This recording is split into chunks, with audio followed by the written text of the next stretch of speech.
Hola, buenos días. El día de hoy vamos a ver el tema de esclerosis sistémica. Si llegan a tener alguna duda, por favor, coméntenme aquí abajo en los comentarios para poder responderlos a la brevedad. Y vamos a comenzar diciendo, en cuanto a introducción, que ya vimos en la clase pasada Morfea y ahora vamos a ver esclerosis sistémica. Estas son dos entidades distintas, si bien las dos se caracterizan por induración cutánea. Es importante que sepamos que Morfea no evoluciona a esclerosis sistémica. Morfea también, hay quienes lo pueden llegar a confundir debido a que Morfea anteriormente se conocía como esclerodermia localizada y pensaban que evolucionaba a esclerosis sistémica. Y es por eso que ya el término actual, más bien para es esclerosis sistémica, y para esclerodermia localizada va a ser Morfea. Dentro de Morfea hay múltiples variantes que ya no vamos a tratar en esta ocasión. Ahora vamos a ver las variantes que tiene esclerosis sistémica, la cual es localizada y difusa. Vamos a verlas más adelante. Y entre la localizada, este síndrome de Crest. En cuanto a epidemiología de esclerosis sistémica, la prevalencia es de 38 hasta 341 personas enfermos por millón, teniendo una incidencia anual de 8 hasta 56 personas por millón. Es más frecuentemente observada en mujeres, dependiendo de la literatura hay quienes refieren de 3 a 1 la relación o inclusive otros de 9 a 1. Si bien las mujeres son más frecuentemente afectadas, es importante decir que los hombres tienen mayor prevalencia de presentar HAP, que es de las complicaciones que ya vamos a ver pulmonares en las siguientes diapositivas. También los hombres son más frecuentes de que su afección cuando están afectados por esclerosis sistémica sea de tipo difuso, que presenten úlceras digitales y que presenten falla cardíaca. La edad habitual es de los 30 a los 50 años de edad, teniendo, sí es cierto que puede ser la población infantil afectada, pero los niños son menos de un 5% afectados. En cuanto a ¿en dónde se localiza más esta enfermedad? Esta es una enfermedad que es cosmopolita, si bien se ha observado que los afroamericanos tienen una mayor predisposición a presentar esta enfermedad respecto a los caucásicos, y se ha observado que los fototipos oscuros precisamente son 2 veces más afectados. Su inicio generalmente es más temprano, con mayor afección cutánea, o sea, con una afección más severa y con mayor mortalidad. En cuanto a los antecedentes serofamiliares, la verdad es que es bajo la asociación entre familiares. En hermanos, por ejemplo, se ha visto que tienen un 2% de probabilidades de presentar también esclerosis sistémica, teniendo un riesgo entre hermanos 13 a 15 veces más que si no, su hermano no estuviera afectado. En la fisiopatología vamos a observar que hay susceptibilidad genética. Hay muchos genes que se han estudiado y que participan dentro de esta enfermedad. Sin embargo, los más importantes son los que pongo aquí: el TGF-beta, MSP1, ciertos TNFs, el AIF1 y aquellos que tienen que ver con la enzima convertidora de angiotensina. Se han postulado que los HLA también pueden participar, y se ha observado también que pudiera haber microquimerismos. Esto recordando que es una célula ajena a nuestro cuerpo, sobre todo linfocitos T que se adquieren durante del feto, y estos se han postulado como susceptibilidad genética. O los asociado también esto a factores ambientales, los cuales funcionan como gatillos, y estos gatillos hay múltiples, sobre todo químicos, sobre todo el sílice, pero hay muchos más. También se han asociado ciertos medicamentos como la bleomicina, triptófano, supresores del apetito, metales pesados como el antimonio, el cadmio, zinc, plomo, mercurio, molibdeno y paladio, y ciertas también infecciones como tanto virales como bacterianas. La susceptibilidad genética, aunado a un factor ambiental que funcione como un gatillo, va a generar tres cosas. De manera temprana va a haber disfunción vascular, como va a haber esto va a ser de forma temprana. También posteriormente vamos a ver las manifestaciones clínicas, que van a ser precisamente las alteraciones vasculares, las manifestaciones que más temprano se van a presentar. Ahora, hay también disregulación inmunológica y también fibrosis, y vemos cómo fibrosis es una manifestación, participa también, pero ya de forma tardía en la fisiopatología, por lo tanto la fibrosis también va a ser una manifestación tardía. Ahora, en cuanto a la disfunción vascular, se ha observado que participan sobre todo pequeño y mediano vaso. Muy poca literatura pudiera llegar a decir que también pudiera ser los de grande calibre. Sin embargo, ya se sabe que es sobre todo pequeño y mediano calibre. Y se afectan las tres estructuras de los vasos. El endotelio teniendo proliferación, sobre todo porque hay aumento de la endotelina 1, de los ICAM, BCAM y especies reactivas de oxígeno, y también por disminución de las prostaciclinas. Esto va a generar a que haya proliferación endotelial y también vasoconstricción por hipertrofia del músculo, y también en la denticia se ve que hay fibrosis. Tanto la proliferación del endotelial como la hipertrofia y como la fibrosis de la denticia va a generar que se secreten ciertas citocinas con exposición del subendotelio, y esto por lo tanto va a haber depósito de fibrina y genera oclusión por trombos. Entonces esto, aunado a la vasoconstricción por estos factores que ya comenté, pues van a generar hipoxia. Entonces la hipoxia va a ser un factor muy importante para que se lleve a cabo la disfunción vascular, y también la hipoxia vamos a ver cómo va a ser más adelante, cómo va a generar ciertas manifestaciones en la vasculatura. Ya hay disfunción vascular y también participa la disregulación inmunológica. La inmunidad que participan son tanto la celular como la humoral. En la celular vemos que predominan los CD4 y los con patrón de citocinas TH2, sobre todo que secretan interleucina 2, 4, 6, los cuales van a ser profibróticos. Y también se ha visto que participan las células B, y esto porque se han determinado la existencia de autoanticuerpos como los anticentrómero, anti-RNA polimerasa y antitopoisomerasa 1, los cuales también se conocen como SCL70 en un 30, 40, 45 o 60% de las ocasiones. Es por eso que se ha visto que participan tanto celular, las células T, como las células B. En mayor predominan las células B sobre todo. Y ya como un evento tardío, la fibrosis. Se ha observado que los TH2, precisamente que comentábamos acá en la disregulación inmunológica, a través sobre todo de la interleucina 4, van a estimular a los fibroblastos, y estos a través del TGF-beta van a generar que los fibroblastos se diferencien a su vez en miofibroblastos, y el aumento de fibroblastos y de miofibroblastos van a generar depósito de colágena, y el aumento de la colágena de este entrecruzamiento entre varios colágenas que se depositan, pues van a generar la fibrosis como un evento tardío.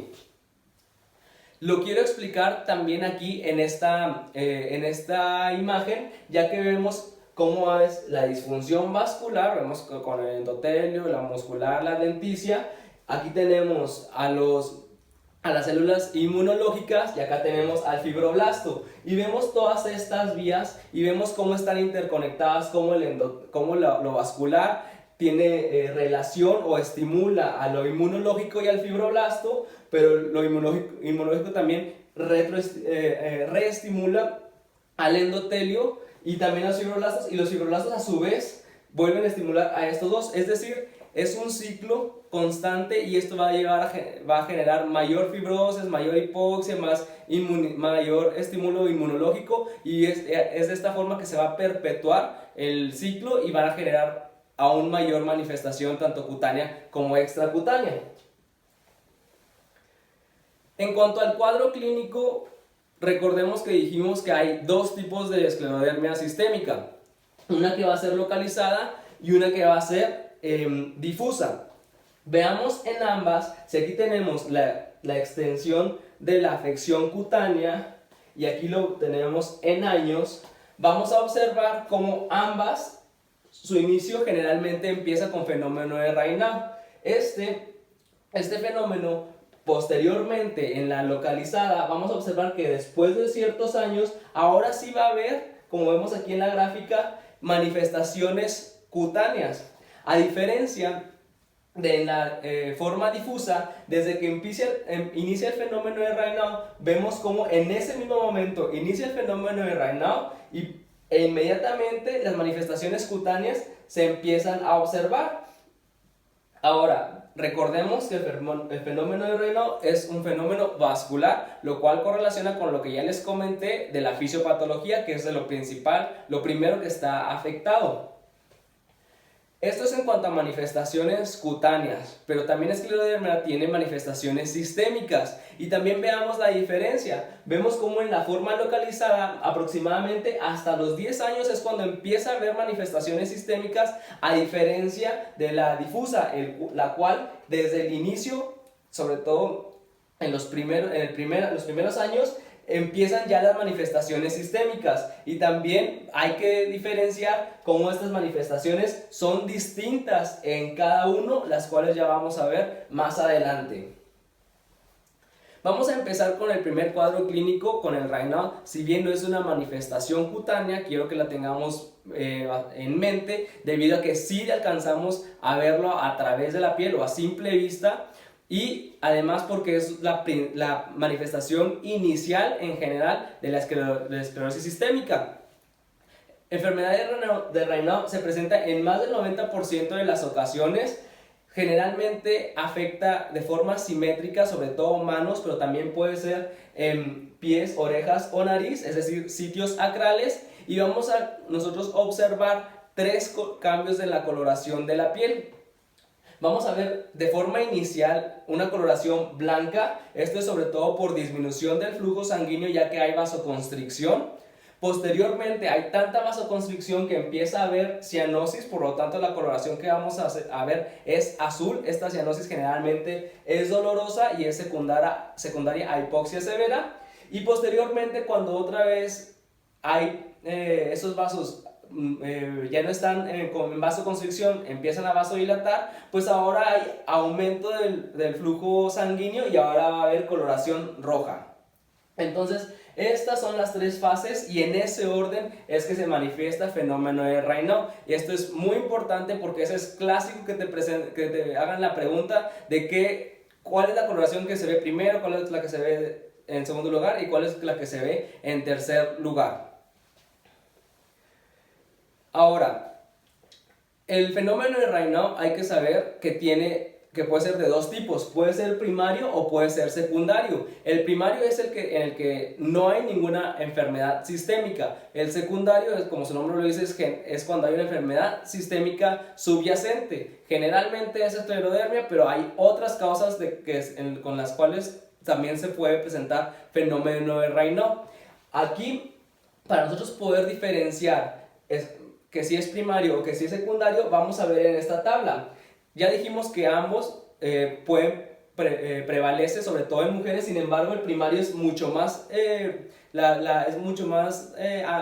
visible la tasa de diferencia, ya que se ve que es 20-1 la prevalencia en mujeres respecto a los hombres, comparado con el secundario, el cual es 4-1. La edad de inicio en el primario sobre todo es en la pubertad, a diferencia del secundario, el cual es arriba de los 25 años. Es por eso que si ustedes llegan a consulta con una persona, sobre todo mujer, la cual presenta fenómeno de Raynaud e inició sobre todo después de los 25 años, pues hay que pensar que ese es secundario, y una de las enfermedades que hay que descartar es esclerodermia o esclerosis sistémica. Si bien ambos pueden presentar dentro del mismo día varios episodios de estas coloraciones que les comenté en la diapositiva pasada, en el primario se observa que es menos de 5 episodios al día, a diferencia del secundario, el cual puede ser más de 5 o inclusive más de 10 episodios durante el día. Ambos pueden ser precipitados por el frío, sin embargo el primario también puede ser precipitado por emociones. Hay manifestaciones isquémicas en el secundario, como observamos aquí. Puede llegar a haber esta úlcera por isquemia, a diferencia del primario, en el cual en el primario no hay estas manifestaciones isquémicas.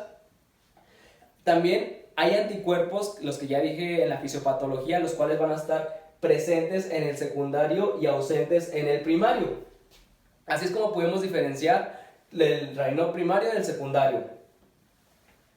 Y otra manifestación vascular, además del fenómeno de Raynaud, y muy importante porque ya dijimos que es una manifestación temprana, es la capilaroscopía. Esto quiere decir que en el pliegue proximal de las uñas, nosotros podemos ver los capilares, y esos capilares pues nos van a dar una idea de cuál es la afección vascular que está habiendo en el paciente. Y también esto nos va a correlacionar no solamente a saber que los capilares de las uñas del pliegue proximal ungueal están afectados, sino también nos van a dar una idea de cómo la vasculatura también pulmonar, cardíaca, renal, gastrointestinal puede llegar a estar afectada.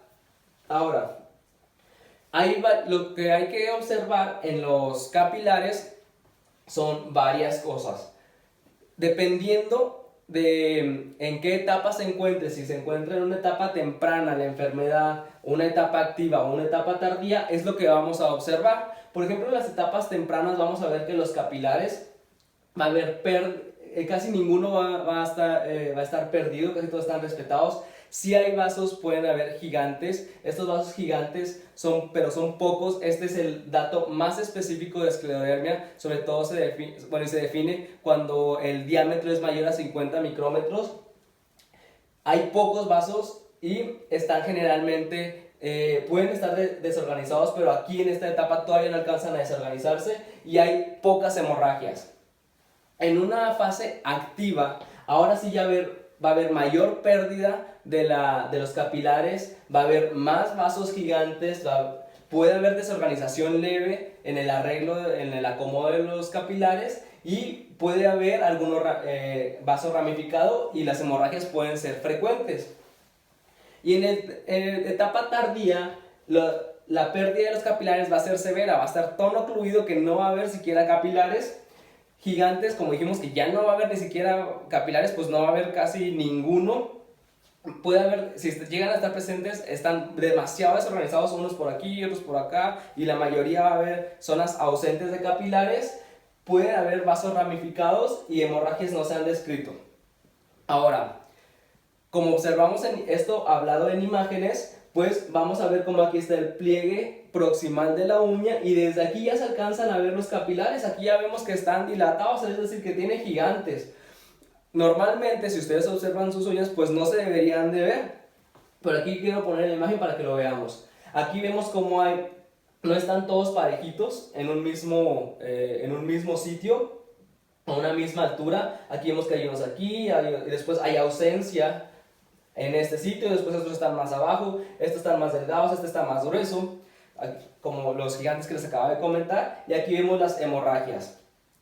Estos nosotros lo podemos ver con el dermatoscopio o el oftalmoscopio, el cual es el cual te aumenta aproximadamente de 10 a 12 por. Sin embargo, ya hay una nueva tecnología, la cual se llama videocapilaroscopía, el cual te llega a aumentar hasta 200. Entonces se pone un aceite, un líquido de inmersión en el pliegue proximal, y ahora sí se observa a través de videocapilaroscopía. Y ahora sí que veamos, fíjense cómo esta es una capilaroscopía normal. Vemos cómo los capilares están delgados, las asas llegan hasta aproximadamente al mismo largo. A diferencia de acá, como vemos, si lo comparamos, están más gruesos, están más tortuosos, se encuentran gigantes, unos terminan aquí, otros terminan acá. Aquí empieza a haber ausencia, esto es pues normal, leve, que está más severo. Vemos como hay ausencia, inclusive donde ya dijimos en la fisiopatología, pues hay oclusión, hay tanta oclusión que ya ni siquiera se alcanzan a ver, y aquí cuando es severo, inclusive ya no se alcanza a ver, y aquí hay neoformación, angiogénesis de vasos que no estaban ahí previamente existentes. Entonces, nada más para que veamos cómo la capilaroscopía ha tomado importancia en el diagnóstico, no nada más de esclerodermia, porque también hay estas alteraciones en los capilares también se pueden observar en otras enfermedades del tejido conectivo, sobre todo aquí en esclerodermia. En cuanto al cuadro cutáneo, hay que saber, ya dijimos que puede esclerosis sistémica dividirse en dos. En la forma limitada, la cual va a afectar sobre todo de los codos hacia distal o de las rodillas hacia distal, y en ocasiones también pudiera estar afectada la cara, como aquí les pongo lo de las manos y la cara, a diferencia de la forma difusa, la cual esta es en menor proporción vista, hasta un 20-40% comparado con la limitada, y esta sí que su afección va a ser proximal a los codos o proximal a las rodillas, llegando a afectar, además de cara, tronco también.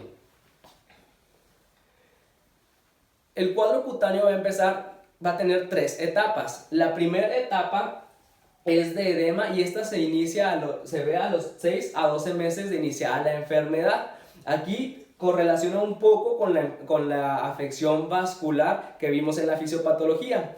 Y después de 1 a 4 años que pasa por una etapa de induración o fibrosis, y por último pasa a una etapa de atrofia. Aquí en la fase de edema nosotros lo podemos ver en las manos como engrosamiento de los dedos, y quiero que veamos esta imagen como el anillo le está ya apretando inclusive en este sitio. Así se observan las manos ensanchadas, inclusive se dice que tiene dificultad para cerrar el puño de tanto edema que puede llegar a tener. En ocasiones esta fase también puede llegar a ser no tan notoria, y posteriormente esta induración va a generar que la mano se empieza a encoger o a hacer engarra, llegando a ser tan severa esta atrofia, esta induración, esta fibrosis y posteriormente atrofia, que puede llegar a haber reabsorción ósea de las falanges, sobre todo distales, llegando a generar inclusive úlceras, como lo observamos en la imagen. En imágenes también vemos aquí nuevamente las 3 etapas. Dijimos la de edema, la de induración o fibrosis, y posteriormente la de atrofia, la cual ya observamos inclusive la imagen de mano en garra.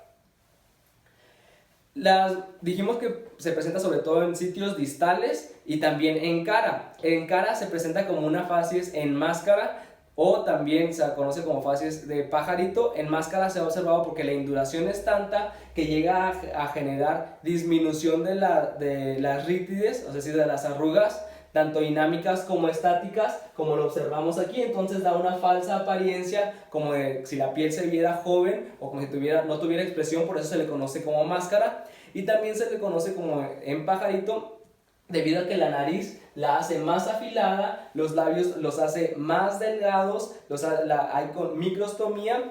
Esta microstomía llega a acentuar las rítides, eso sí que puede llegar a ver periorales.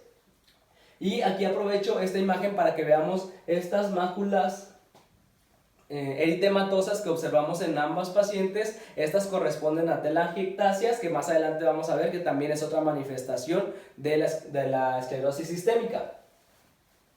La induración, hay una forma de nosotros poderla medir a través de esta escala. Esta escala correlaciona con la severidad, y también la severidad se ha visto que es un daño ya irreversible generalmente, y también hay quienes han postulado que pudiera esta escala correlacionar con afección orgánica, aunque no siempre es así.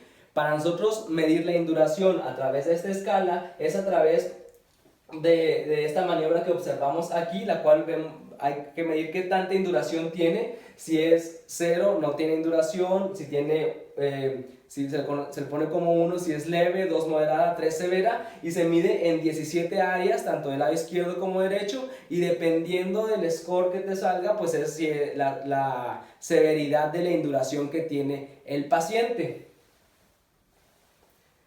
Otras manifestaciones cutáneas que ya les había adelantado son las telangiectasias, las cuales se presentan sobre todo en cara, como lo observamos en la imagen, y también pueden llegar a presentarse en mucosas, sobre todo en labios. Son estas pequeñitas que observamos aquí. También se puede presentar como trastornos en la pigmentación. Puede haber hiperpigmentación o puede haber hipopigmentación, el cual se conoce aquí como leucoderma. La hiperpigmentación puede ser difusa, sobre todo en sitios que están fotoexpuestos: cara, el escote, regiones extensoras de antebrazos y de piernas. puede ser perifolicular, es decir, alrededor de los folículos, puede ser lineal o puede ser en forma de red reticulada. Cuando se unen hiperpigmentación perifolicular con leucoderma, da esta imagen que observamos aquí, la cual se conoce como sal y pimienta. También puede haber serosis y serostomía debido a que hay tanto depósito de colágena que las glándulas sudoríparas, las glándulas sebáceas, también empiezan a perderse si lo vemos nosotros, a la histología, y esto también puede presentarse en boca, en ojo, afectando las glándulas en esos sitios, generando serostomía. Puede haber también prurito. Este prurito, sobre todo por la disminución de los apéndices cutáneos, y presentarse hasta aproximadamente en el 40% de las ocasiones, en algunas veces llegando a ser tan severo que puede llegar a afectar la calidad de vida del paciente, generando inclusive depresión, fatiga, trastornos en el sueño. Puede haber hipotricosis por la pérdida no nada más de las glándulas, dijimos que había glándulas sudoríparas y glándulas sebáceas atrofiadas por el depósito aumentado de la colágena, y este depósito aumentado también puede llegar a generar disminución del folículo, e hipertricosis, si es que cuando llega a recuperarse un poco, puede haber en esta recuperación hipertricosis. En las manos podemos observar también hoyuelos digitales, los cuales se han asociado que probablemente pueden ser a isquemia o a depósitos de calcio subcutáneo. Y precisamente otra de las manifestaciones es precisamente calcinosis, el cual es este depósito de calcio, sobre todo en los sitios distales o cerca de las articulaciones, las cuales calcinosis se presenta hasta en el 10 al 20% de las ocasiones. Se pueden llegar a presentar también úlceras, esto en el 32 hasta en el 58% de las veces, sobre todo secundarias, ya sea a isquemia o a calcinosis. Y aquí es muy importante tener cuidado de las úlceras, debido a que estas úlceras pueden llegar a generar sobreinfección bacteriana, y esto generar posteriormente osteomielitis, y se ha observado que inclusive ciertas personas llegan a amputación de la extremidad, todo por no haber tenido cuidado en estos sitios. Aquí vemos cómo esta úlcera observamos en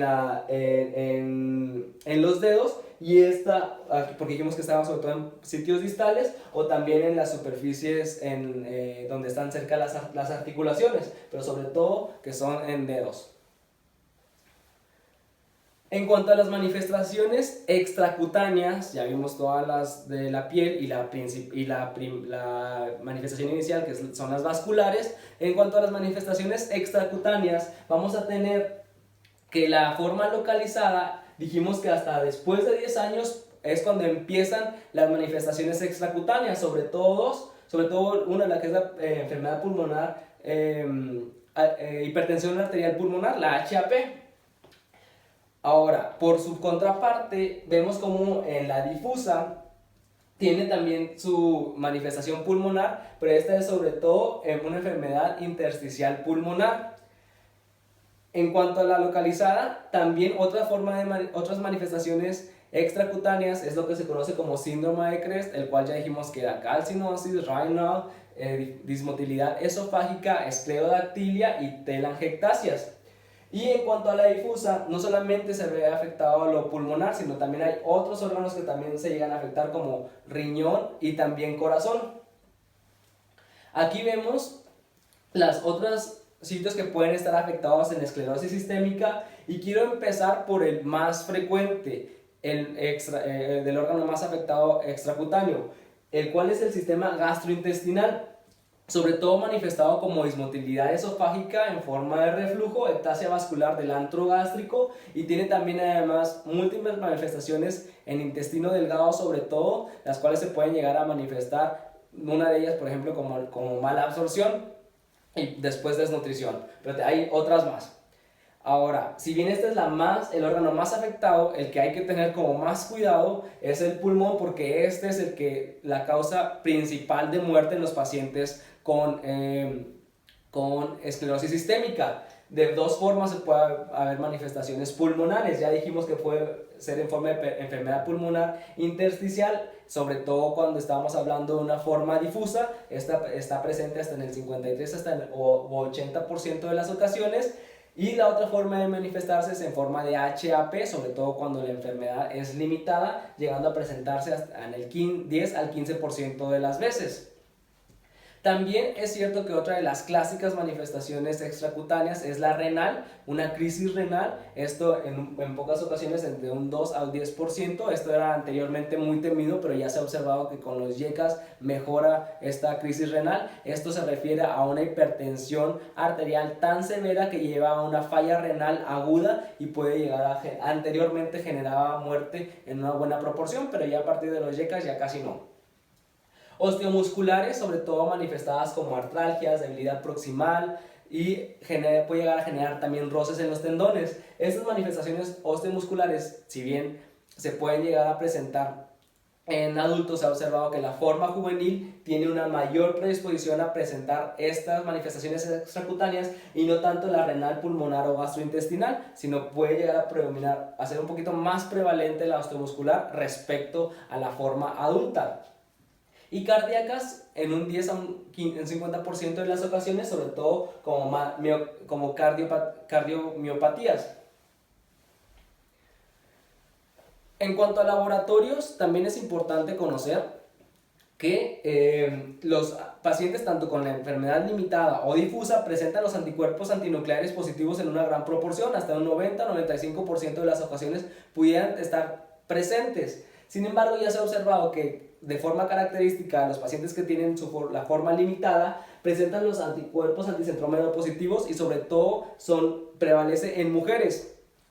Cuando están positivos, correlacionan de forma positiva estos anticuerpos con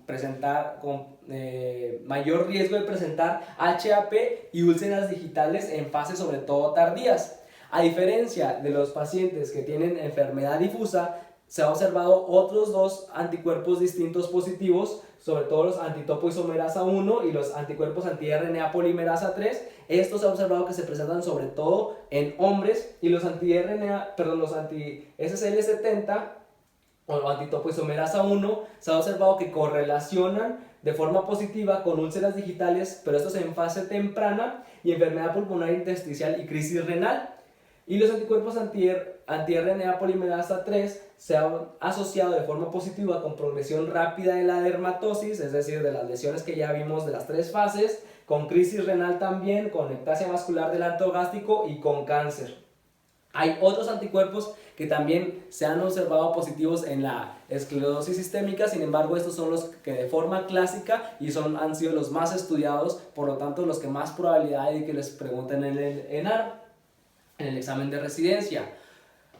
También es importante que sepamos la histopatología. La histopatología semeja bastante a morfea, de hecho es casi indistinguible. No se puede distinguir morfea de esclerodermia solamente por histopatología, pero vamos a recordar. En cuanto a la epidermis, puede estar normal, puede estar atrófica o puede estar con acantosis, que dijimos que estaba engrosada. Puede estar de las 3 formas. Sin embargo, aquí lo que más va a destacar es en la dermis, el cual va a haber un gran aumento de colágena, del depósito de colágena, como lo vemos aquí en las 3 imágenes, y este aumento del depósito de colágena va a llevar a que haya disminución de los anexos cutáneos. Por eso no vemos aquí tantas glándulas sudoríparas, sebáceas ni pelo, pues porque están siendo sustituidas por el depósito de la colágena. Además, podemos observar también infiltrado intersticial, pero más que intersticial es perivascular, como lo observamos en las imágenes, un poco acá. Y esto sí que hay algunos autores que refieren que morfea tiene su infiltrado perivascular es más acentuado que esclerosis sistémica, pero aún así no nos sirve como para nosotros poder decir que la biopsia corresponde a una morfea o una esclerosis sistémica. Y otra cosa que se ha observado es que hay lo que divide la dermis del tejido celular subcutáneo. Se ha observado que es una línea recta, en vez de que estar como más, no tan homogéneo, se ve como la línea recta que divide la dermis del tejido celular subcutáneo, sobre todo también por el depósito de colágeno. Y ya también en tejido celular subcutáneo hay quienes han referido que los septos están un poco más engrosados. Los septos son los que dividen al tejido celular subcutáneo histológicamente y pueden estar más engrosados, sobre todo también a su vez por el depósito de colágeno. Esto es lo que se vería si nosotros tomáramos una biopsia de la piel. La inmunofluorescencia aquí también hay que saber que es negativa. Diagnóstico diferencial de esclerosis sistémica.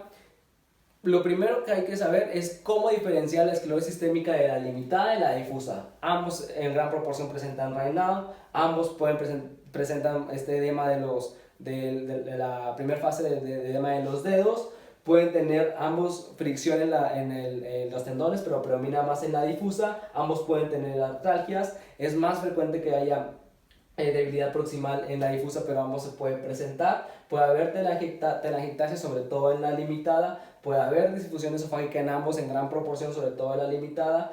Puede haber también afección del intestino delgado en ambos. Puede haber enfermedad intersticial en ambos, sobre todo en la pulmonar intersticial, sobre todo en la difusa. HAP en ambos, sobre todo en la limitada. Cardiomiopatía, pues hay más o menos los dos igual. Crisis renal, sobre todo en la difusa. Y los anticuerpos, ya dijimos en cuáles se presenta más o en menor proporción si es limitado o difuso. Esa es una forma de saber nosotros si es limitada o difusa. Y aparte, pues la afección que ya dijimos, la cual toma como referencia los codos y las rodillas, depende si está aproximado o distal, sería una u otra. Pero no nada más hay que hacer diferencia entre limitada o difusa, también hay que saber que hay otras enfermedades que pudieran llegar a generar también en la piel esclerosis o fibrosis. Y estas son escleromixedema, escleroderma, esclerodactilia, fibrosis sistémica nefrogénica, enfermedad de Gento contra huésped, sobre todo en las fases tardías, pero hay muchas otras más. Esto nada más para que sepamos que si nosotros vemos un paciente que tiene induración en la piel, no, pues de seguro es esclerodermia, esclerosis sistémica, sí, pero también hay otras enfermedades que también vale la pena descartar, como estas que acabo de comentar. Ahora, para esto se hicieron unos criterios de clasificación.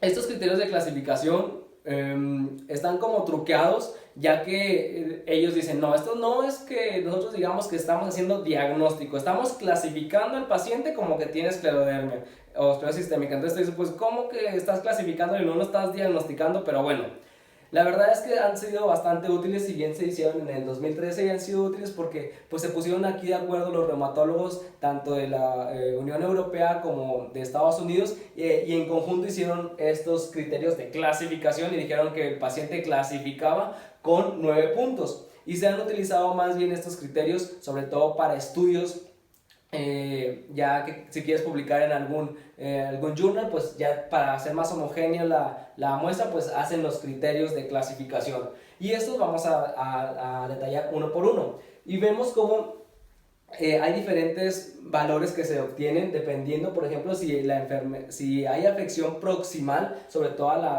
articulación metacarpofalángica. En cuanto a fibrosis, pues se toma que tiene 9 puntos. De hecho, veamos cómo este solo criterio ya hace que nuestro paciente clasifique como presentar esclerosis sistémica, pero también hay otros, por ejemplo, en los dedos, si los dedos están con edema o si tienen esclerodactilia, también se le da 2 o 4 puntos respectivamente. Si tienen lesiones en las yemas, como por ejemplo úlceras digitales u hoyuelos, también se le da 2 o 3 puntos respectivamente. Telangiectasia se le dan 2 puntos. A la HAP o la enfermedad intersticial difusa se le dan 2 puntos respectivamente. Al fenómeno de Raynaud se le da 3 puntos. Y también si se tiene anticuerpos positivos también se le da 3 puntos. Entonces, si juntamos 9, pues se dice que este paciente clasifica para tener esclerosis sistémica. Esto tiene una sensibilidad del 91% y especificidad del 92%.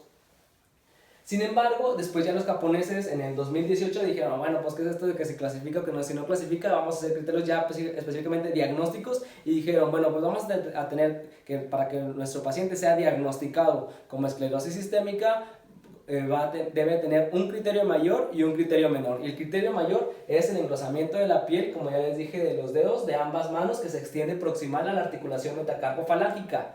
Esta fuerza tiene que ser más uno de los criterios menores, que es engrosamiento de la piel de los dedos ya sea, pero distal a la articulación metacarpofalángica, o puede tener capilaroscopía anormal, puede tener fibrosis de las bases pulmonares, puede ser positivo cualquiera de los anticuerpos que ya comentamos. Teniendo uno de estos y además que no cumpla con criterios para las otras enfermedades que se parecen a la esclerodermia, por eso se los quería comentar en el diagnóstico diferencial. Ahora sí, este paciente va a ser clasificado como, diagnosticado como que presenta esclerosis sistémica. Necesitamos un criterio mayor, un criterio menor y que no cumpla con criterios de una enfermedad esclerodermiforme. Pero pues vieron entonces que a la hora de hacer estos diagnósticos, pues sí tenía buena sensibilidad, buena especificidad, sin embargo, captaba o diagnosticaba a los pacientes o clasificaba a los pacientes ya de formas tardías. Entonces dijeron, pues ¿cómo podemos nosotros hacer diagnóstico de una enfermedad temprana? Y luego dijeron, no, pues no nos sirve no es suficiente con que sea temprano, sino que tiene que ser muy temprano. Por eso aquí es very early, o sea, que es una enfermedad esclerosis sistémica muy temprana, o solamente temprana, o ya una esclerosis sistémica ya establecida. Y observaron que pues hay ciertas manifestaciones que se pueden presentar muy temprano o ya establecido, y dijeron, bueno, pues vamos a agruparlo de acuerdo a banderas. Y dijeron, va a tener 3 banderas rojas si el paciente tiene fenómeno de Raynaud, si tiene los dedos engrosados o si tiene anticuerpos antinucleares positivos. Si tiene estas 3, lo que nosotros inmediatamente debemos de pensar es que este paciente tenga esclerosis sistémica muy temprana. Por lo tanto, lo que hay que hacer inmediatamente va a ser capilaroscopía para poder detectar lo que ya les comenté en las diapositivas previas. Inmediatamente realizarle los anticuerpos que ya también comentamos, y si esos están positivos o observamos daño, pues vamos a ver que estamos ante un paciente con una esclerosis sistémica muy temprana. Y de esta forma nosotros ya vamos a ver que el hecho de diagnosticar de forma temprana vamos a poder establecer un tratamiento temprano, y también por lo tanto las manifestaciones pues van a reducirse, las manifestaciones sistémicas. Sí es cierto que se quieren se está investigando sobre cómo podemos nosotros diagnosticar de forma temprana la enfermedad, o se quiere buscar otras herramientas diagnósticas. Hasta ahorita esto es lo que más se ha postulado que sirve. Sin embargo, por ejemplo, otro que me ha llamado la atención, que ha estado como muy en boga, es cómo diagnosticar esclerosis sistémica a través de la saliva. Y se han utilizado muchas proteínas. Esto tiene ventajas y desventajas, pero la verdad es que todavía no se ha establecido como una herramienta diagnóstica. Más bien lo anterior es lo que sí que se ha utilizado, pero bueno, me llamó esto la atención y quería presentárselos. Por último, el tratamiento.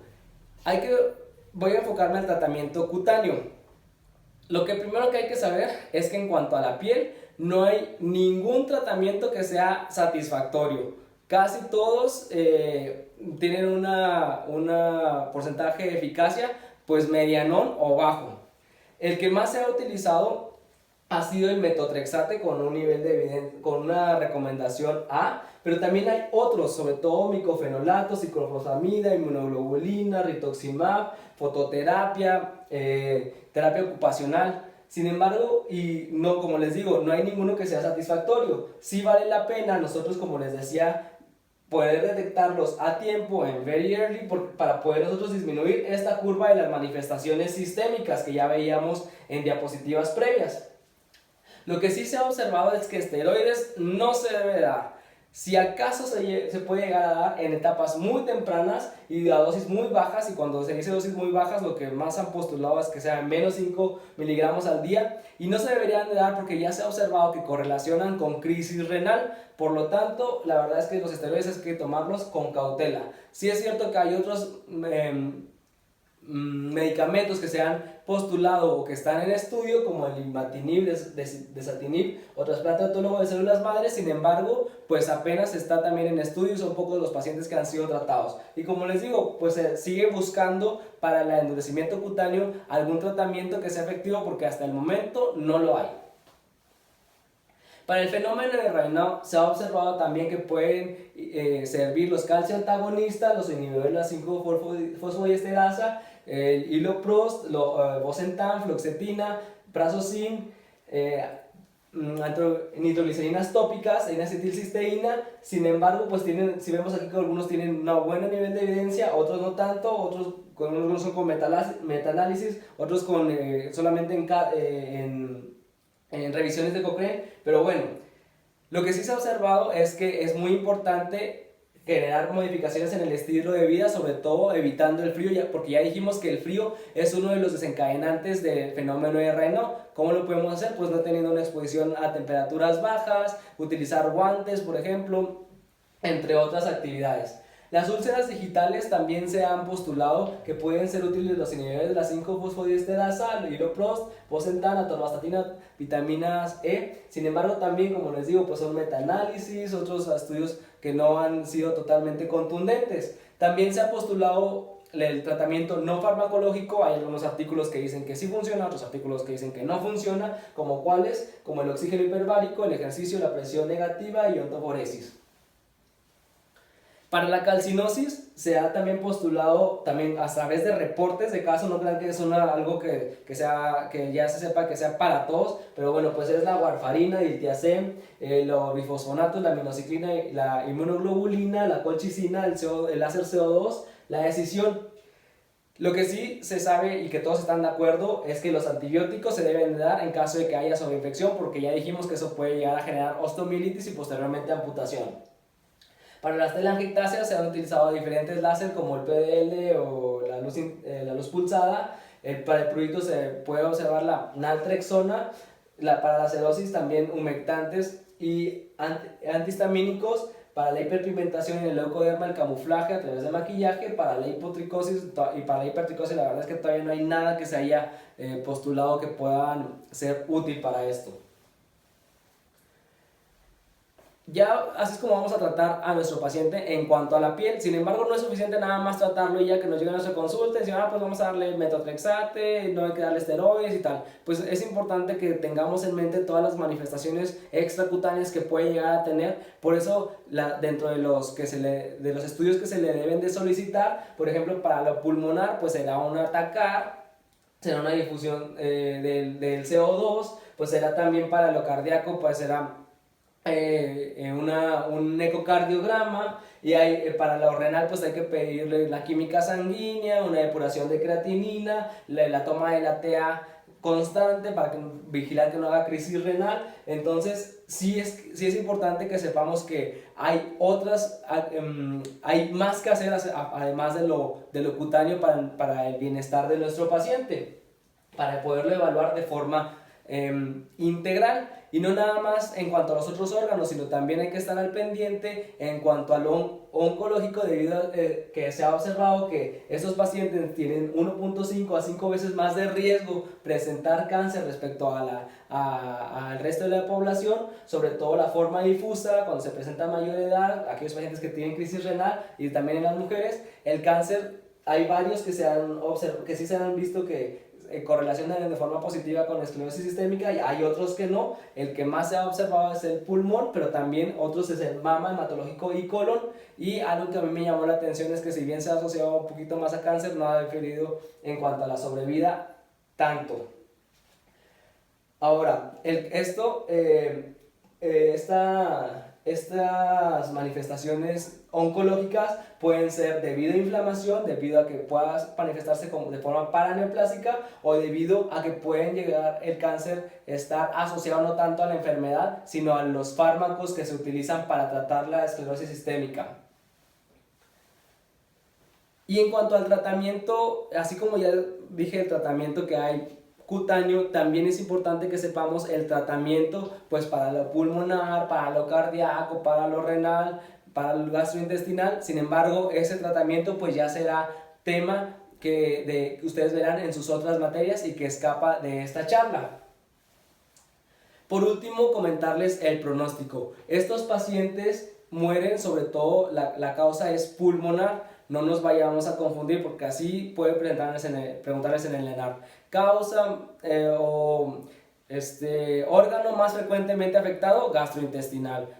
¿Cuál es la causa principal de muerte? Pulmonar, ¿ok?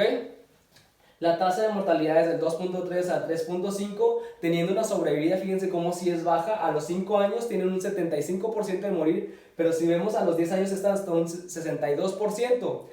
La ventaja es que si se compara con la esclerosis sistémica juvenil o en niños, pues vamos a ver que la mortalidad no es tanta, tienen un 89% de sobrevida a 5 años y a los 10 años un 87%. Ya dijimos que porque ellos, sus manifestaciones extracutáneas no eran tanto las cardíacas, las renales, las pulmonares, sino más bien dijimos que eran las osteomusculares.